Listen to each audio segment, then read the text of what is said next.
Hola, les queremos dar una bienvenida a todos el día de hoy.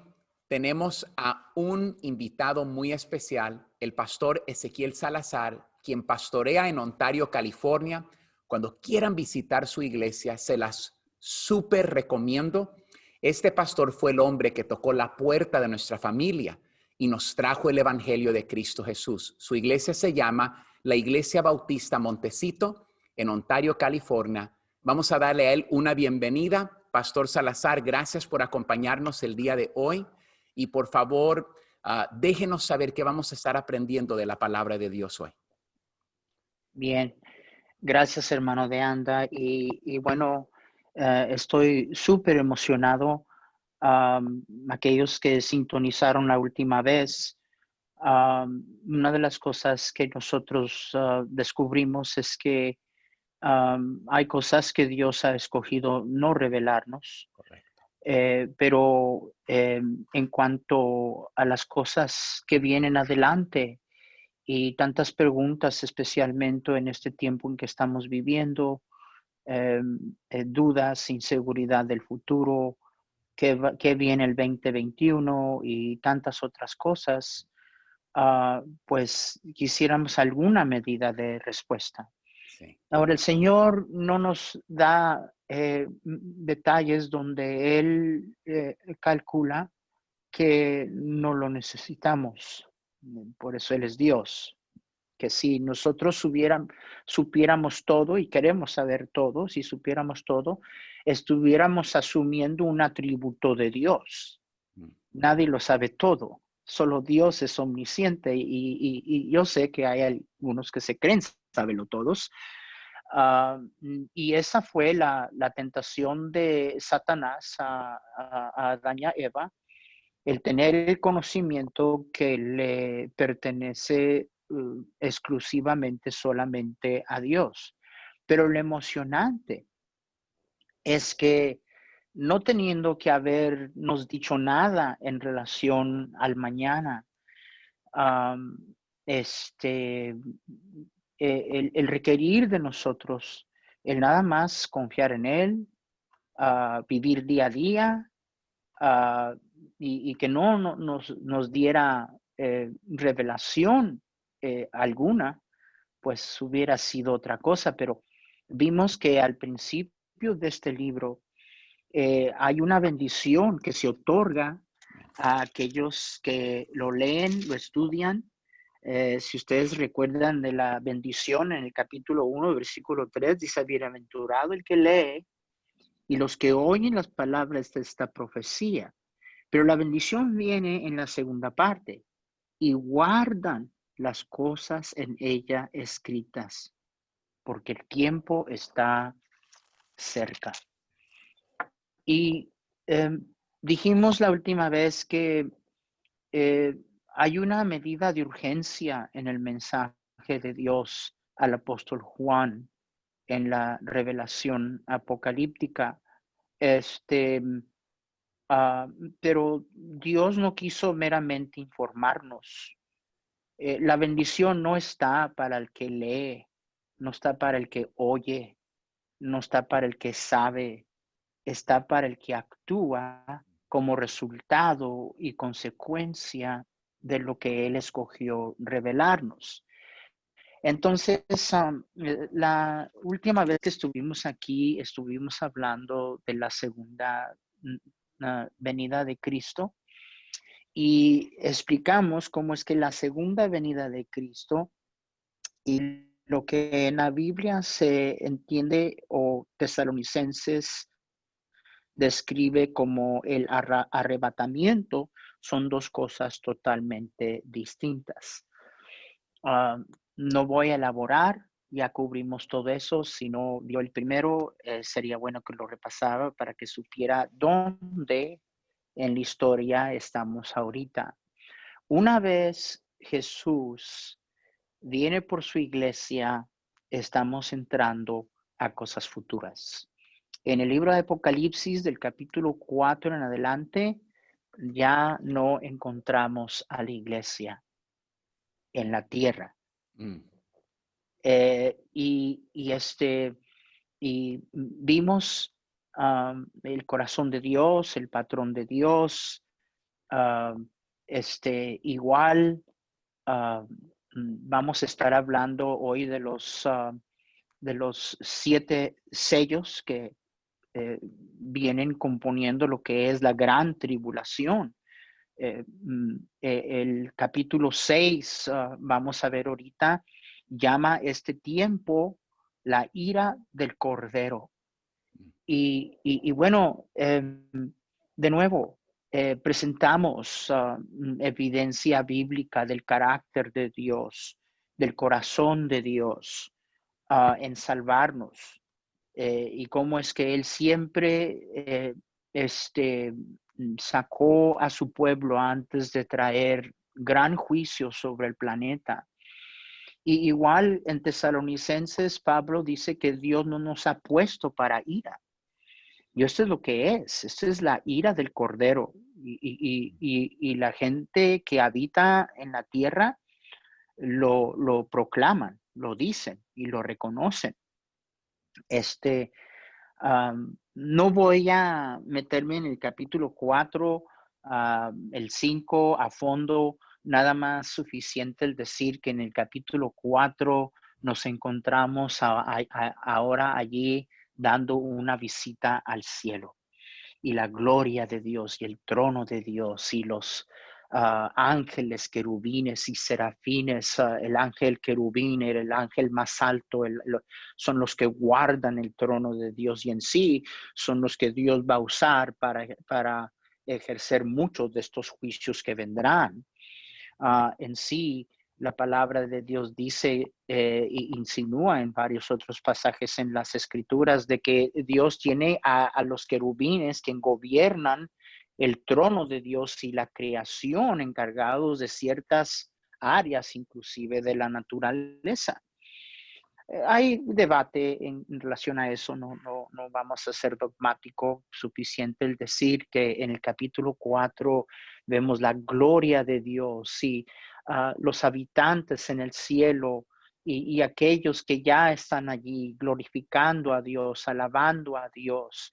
Y luego entramos al capítulo 5 y dice el versículo 1, y vi en la mano derecha del que estaba sentado en el trono un libro escrito por dentro y por fuera, sellado con 7 sellos.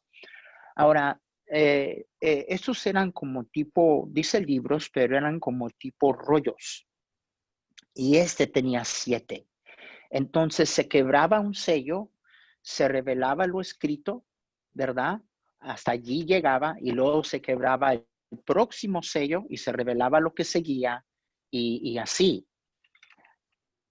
Juan se ponía a llorar porque no se encontraba a nadie en el cielo y en la tierra digno de abrir el libro.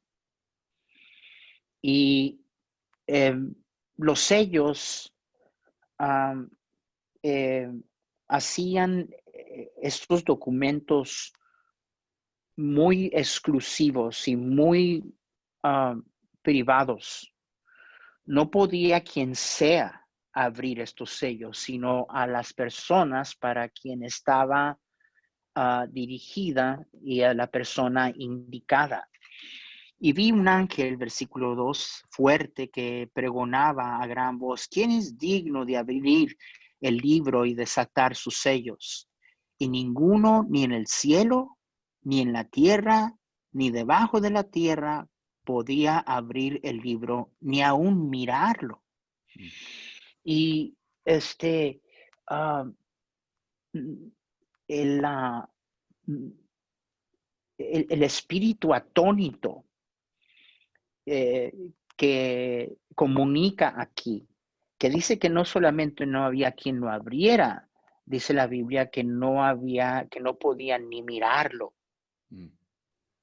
Era un escenario que, claro, no podemos nosotros describirlo en su totalidad, pero suficiente en decir que el contenido de este libro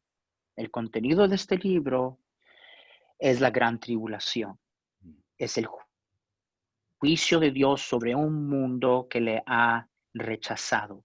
Y lloraba yo mucho, versículo 4, porque no había hallado a ninguno digno de abrir el libro, ni leerlo, ni mirarlo. Y de nuevo, recordemos que dice que no se encontró nadie ni en el cielo, ni en la tierra, ni debajo de la tierra. O sea, nadie, no había nadie que podía y que era digno para abrir este libro. Porque estaba asignado solamente para una persona que podía quebrar los sellos.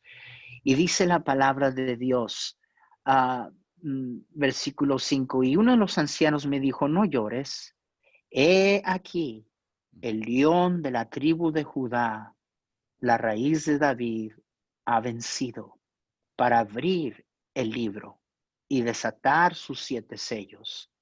6. Y miré y vi en medio del trono y de los 4 seres vivientes que eran ángeles, y en medio de los ancianos estaba en pie un cordero inmolado, que tenía 7 cuernos, 7 ojos, los cuales son los 7 espíritus de Dios enviados por toda la tierra. Está, obviamente, estas cosas que estamos leyendo son simbólicas, y son simbólicas de los atributos del Señor. Cuando dice que tenía 7 cuernos, los cuernos siempre eran simbólicos de autoridad. Está hablando de la omnipotencia del Salvador. 7 ojos, que todo sabe y todo ve, un Dios omnisciente, los cuales son los 7 espíritus de Dios enviados por toda la tierra. Esa es la omnipresencia de Dios. Y eso es que Dios no solamente todo lo ve, sino está en todo lugar. Y dice la palabra de Dios que este era el indicado a poder abrir el libro. El consuelo del anciano fue: no llores. El león de la tribu de Judá, que es identificado como nuestro Salvador, se identifica aquí en 2 formas. Primero, habla de él como el león de la tribu de Judá. Ahora, y luego habla de un cordero inmolado. La palabra griega cordero allí no es la que usualmente se usa. Interesante que está refiriéndose a un corderito, no un cordero, sino un corderito. Entonces, comunicando su fragilidad, su inocencia, y luego para aclarar dice que el cordero estaba inmolado, pero un momentito dice que estaba en pie. Entonces, identifica a Jesús nuestro Salvador como el cordero inmolado, pero ya no como el cordero inmolado, sino el león descendiente de la tribu de Judá. Y bueno, ese es en un resumen lo que sucede en el capítulo 4 y el capítulo 5.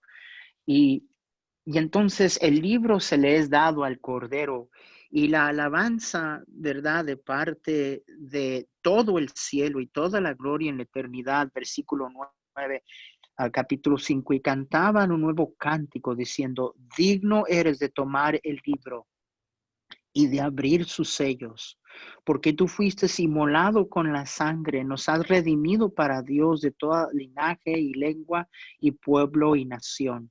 Y nos has hecho para nuestro Dios reyes y sacerdotes, y reinaremos sobre la tierra.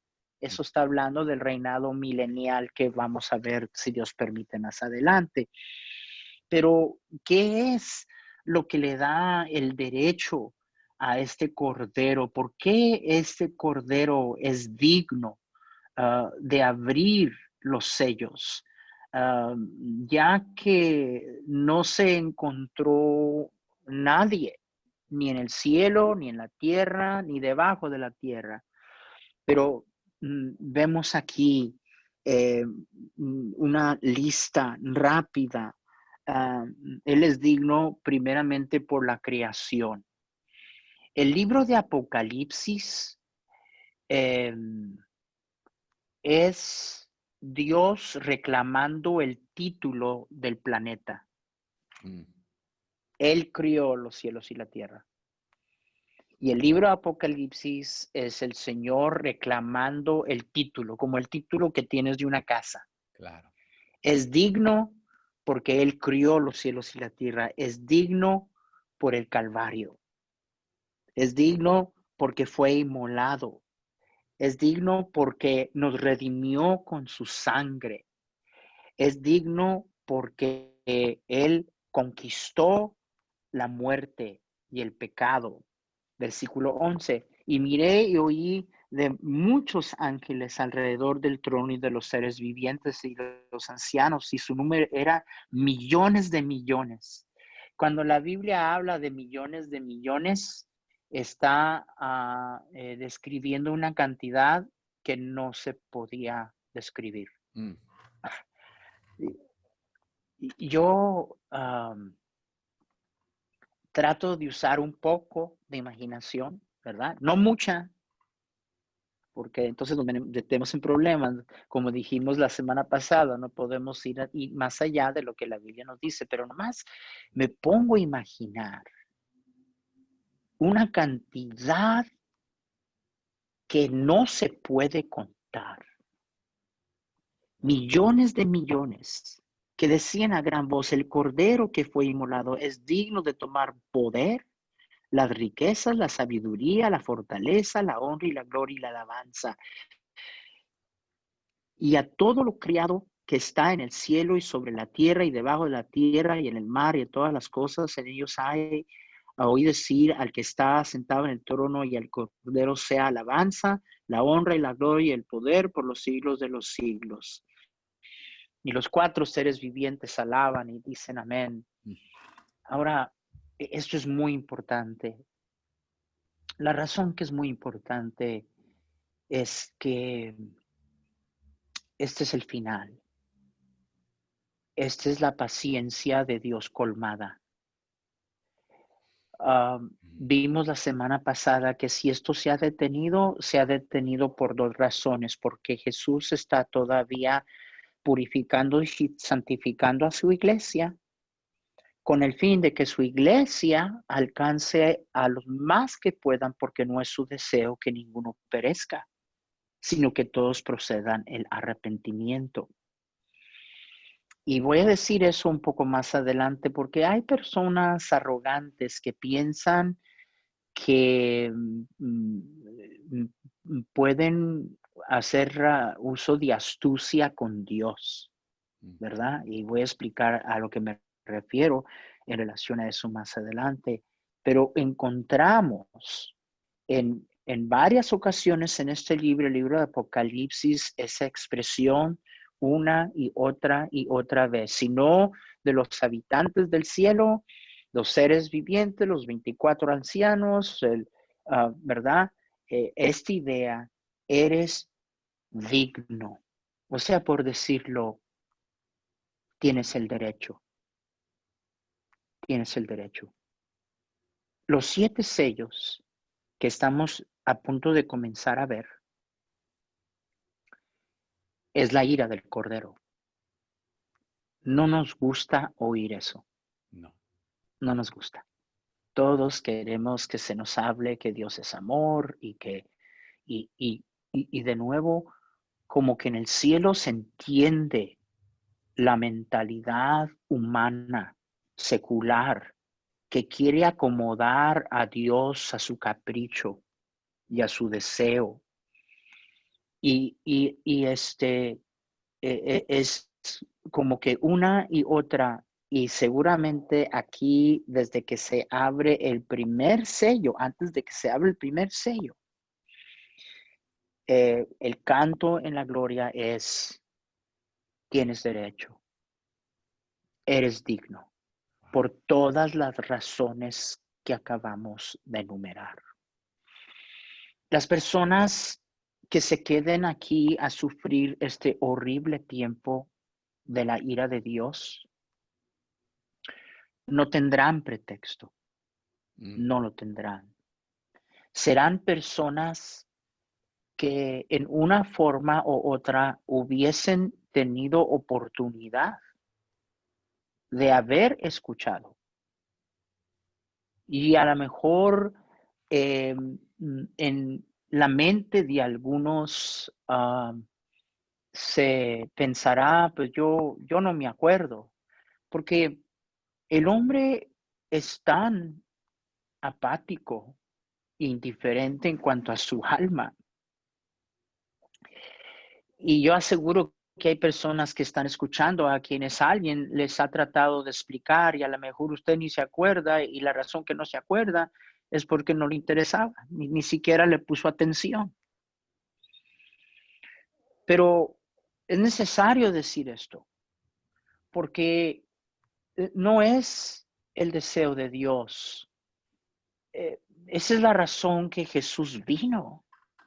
Jesús dijo, yo no he venido a condenar al mundo. Yo he venido para que el mundo sea salvo. Y pagó el precio sobre todos los precios. Entregó su vida en nuestro lugar. Y bien que no sabemos todavía cuándo ese momento del arrebatamiento de la iglesia vendrá. Vimos la semana pasada que va a suceder en un abrir y cerrar de ojos. Pero eso se detiene por una sencilla razón.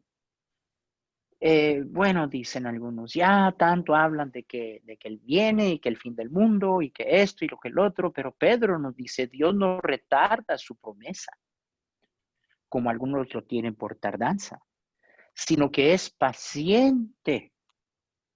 Qué paciente es nuestro Dios. La persona que se considere más paciente,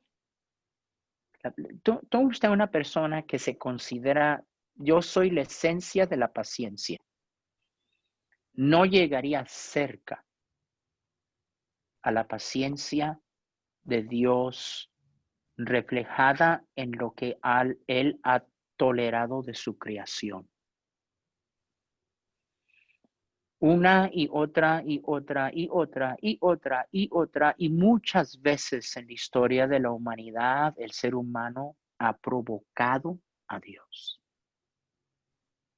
Lo niega, lo rechaza, lo distorsiona, pero Él sigue siendo paciente. ¿Por qué? Porque Él no quiere que ninguno perezca. Entonces es necesario decir esto. Porque estoy seguro, pastor, que usted como yo tenemos un interés en estos estudios y el interés no es informar a la gente y que tengan conocimiento teológico, sino que despierten y que se den cuenta que si ellos no tienen su alma asegurada en Cristo Jesús, entonces ellos van a pasar por este tiempo horrible y espantoso. Y no podrán dar pretexto, no podrán dar excusa, porque, claro, pues, y es obvio que primordialmente aquellos que están escuchando, los que han escuchado, pues no van a tener pretexto. Pero es necesario decir eso porque hoy día parte de la distorsión de Dios es que se dicen estas cosas y la gente que quiere acomodar a Dios a su capricho dicen, no, un Dios de amor no haría eso. Y se nos pregunta, Pastor Freddy, ¿a poco no? Nos dicen, ¿por qué un Dios de amor? Y normalmente esas preguntas se hacen por supuestos agnósticos y ateos.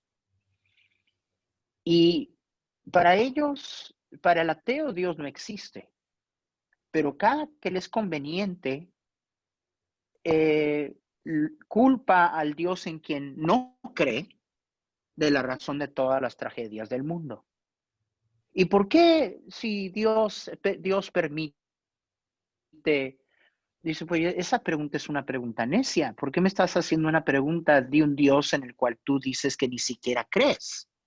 O sea, que cada que entonces te es conveniente, que sí hay un Dios y exclusivamente solamente para ultrajarlo y echarle la culpa de todas las maldades, ¿verdad? Y el hombre vive día a día en una arrogancia y más que eso, hasta un desafío, no creyendo. Es más, a lo contrario, convencido que Él es tan bueno y tan justo que Él nunca estaría en peligro del juicio de Dios. Este es el juicio de Dios. El tiempo va a ser tan horrible. Vamos a brincar hacia el final del capítulo antes de comenzar. No hemos ni comenzado, hermano de Anda, estamos en la introducción. Pero el versículo 16 de la palabra de Dios nos dice que se desata el sexto sello. Dice así, 15, y los reyes de la tierra, y los grandes, y los ricos, los capitanes, los poderosos. Dios fue muy específico en aclararle a Juan. La gente más difícil de tratar de hablarle a él o ella de Dios es gente que se cree prepotente. Gente en autoridad, gente con dinero, gente que hace, gente que mueve. Y aquí está describiendo los reyes de la tierra, los grandes, los ricos, los poderosos. Y todo siervo y todo libre se escondieron en las cuevas y entre las peñas de los montes. Lo espantoso que va a ser esto. Versículo 16 dice, y decían a los montes y a las peñas, caed sobre nosotros y escóndenos del rostro de aquel que está sentado sobre el trono y de la ira, mire esa expresión, la ira del Cordero. Porque el gran día de su ira ha llegado. ¿Y quién podrá sostenerse en pie? La bendición, hermano de Anda, es que estamos todavía aquí hablando de estas cosas.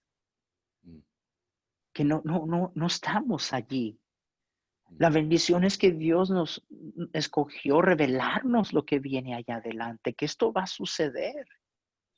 Y que ese Cordero, que ahora es el león de la tribu de Judá, ese Cordero a quien un mundo incrédulo, ante quien un mundo incrédulo no quiso doblar la rodilla, ahora se cumple lo que Pablo dijo en Filipenses 2, por lo cual Dios lo exaltó hasta lo sumo, para que el nombre de Jesús se doble toda rodilla y toda rodilla se va a doblar y confesará que Jesús es el Señor. Amén. Para gloria de Dios Padre. Ese momento está aquí, ya cumpliéndose. Hola, bendiciones. Bendiciones. A todos ustedes que nos consideran su iglesia virtual, muchísimas gracias desde el fondo de nuestro corazón. Si este ministerio verdaderamente te ha bendecido y tú dices, Freddy, yo ahora quiero ser parte de la familia de donadores para que el mensaje de la palabra de Jesucristo siga yendo por todo el mundo. Considera por favor en oración, solo en oración, da tu mejor ofrenda el día de hoy, sabiendo que Dios siempre multiplica tu semilla de fe. Les amamos mucho y agradecemos el tiempo que nos dan el día de hoy.